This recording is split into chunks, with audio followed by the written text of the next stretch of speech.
What's up, everybody? It's your man's KJ the Great, back with another episode of All Sports Media TV. Now let's talk about it, man. We're gonna get right to it. Okay, so Jake Paul and MVP Promotions co-founder Nikisa are continuing to make headlines, make major waves in the sport of women's boxing, as just announced today that they have signed two former undisputed champions, one being Savannah Marshall, the former undisputed super middleweight champion, and the other being the former super lightweight champion, Chantelle Cameron. This is amazing because they've already have a stacked women's roster that just stacks their UK women's roster, and this takes everything over the top for them as far as women's boxing, and it's definitely going to give these ladies a showcase and a platform to showcase their talents, to showcase that they are pound for pound greats in the sport. Now, mind you, Jake Paul already has two other top pound for pound fighters on his roster, one being Amanda Serrano. The other one recently signed was Alicia the Bomb Bomb Gardner. Now that's four of the top pound for pound fighters all on one roster. How much better can that be? Amanda Serrano, Savannah Marshall, Alicia Baumgartner, Chantelle Cameron. All these women have a claim to be within the top 7 to top 5 of a pound for pound in women's boxing. What this entails, though, for me, is that we might see some unifications go on in the super middleweight division, as Shadacia Green, the WBO super middleweight champion, is signed to Jake Paul.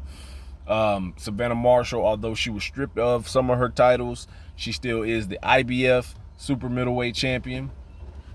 They said that the winner of the trilogy for Amanda Serrano and Katie Taylor would have to see Chantelle Cameron at some point. I think that's going to be amazing. We also possibly will see Alicia Baumgartner move up and fight one of them. So they've really got a lot just within their grasp to not only showcase the talents but make money. And that's what the name of the game is ultimately for Jake Paul and MVP Promotions, is showcasing women's boxing and making money, and they definitely are doing that. Another thing for me that this entails is that growing, lingering shadow over Claressa Shields being possibly the rematch with Savannah Marshall, a potential fight with Alicia Baumgartner, Katie Taylor. That fight those fights are looking more and more like she's going to have to play ball in their court. Why? Because she's constantly about not wanting to work with Jake Paul, fight on his undercards, XYZ. But that's where all the talent is landing right now. She's fighting as heavyweight. There's not enough talent. There's not enough experience there. There's not enough names there. Come back down and weight, Claressa Shields. And I know a lot of people are like, oh, but Claressa Shields and all of those ladies you named, they're way bigger. They're different weights, and the weight class is just too much. Well, Claressa Shields, she's in constant contradiction with herself. Mind you, I'm a Claressa Shields fan, but she contradicts herself in saying she cannot make 147, but then she says she has a nutritionist that told her with her size and frame, she can make 147. She could even make 140. That just comes down to, like I said before, you have to have the get up and go to get it done. And to be perfectly honest, I thought Clarissa Shields should move back down in weight as she said she was going to do for this year. But I kind of seen that she wasn't going to do all of that because she said she suffered a torn labrum in her shoulder prior to her last fight during her last training camp.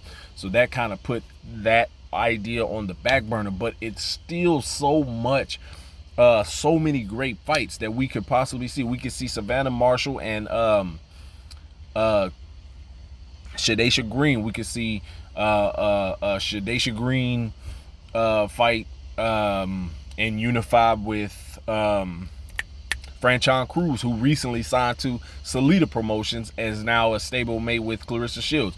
I mean, you know, it's just so much we can make of all this. But back to the fighters, man. Savannah Marshall, she's only had one loss. She lost to Clarissa Shields. Chantelle Cameron, she's only had one loss, and she lost to Katie Taylor. And Katie Taylor beat her. Both of those fights were very close, majority decisions. I felt the first fight was a clear win for Chantelle Cameron, but fighting in somebody's backyard, sometimes it happens like that. I thought she won that first fight clearly. I thought it was a unanimous decision, but majority decision, whatever, don't matter. It happened. Now, Chantelle Cameron did lose the second fight, as I said, to Katie Taylor, in which was another banger but close fight. And she's 2-division undisputed. It's just I wonder where we're at right now with Chantelle Cameron. Is she going to stay at super lightweight and try to get that rematch with, or the trilogy with Katie Taylor if Katie Taylor wins, or would she stay there to make the fight with Amanda Serrano if she wins? Because even if she decides to move up to 147, you know, 147, there's a lot of fighters there. You know, of course, Natasha Jonas is kind of on the back end. But, you know, you still have Michaela Mayer, Sandy Ryan, Lauren Price. You have all of them 140 to 147 just in that whole mix and makeup right there. So, yeah, I definitely am excited, and props to Jake Paul for making this happen. I do respect what he's doing for women's boxing because I am a big time supporter of women's boxing. So yeah, let me know what you guys think in the comments of this one, man. It's looking up and up for women's boxing. Thank you guys for tuning in. Peace.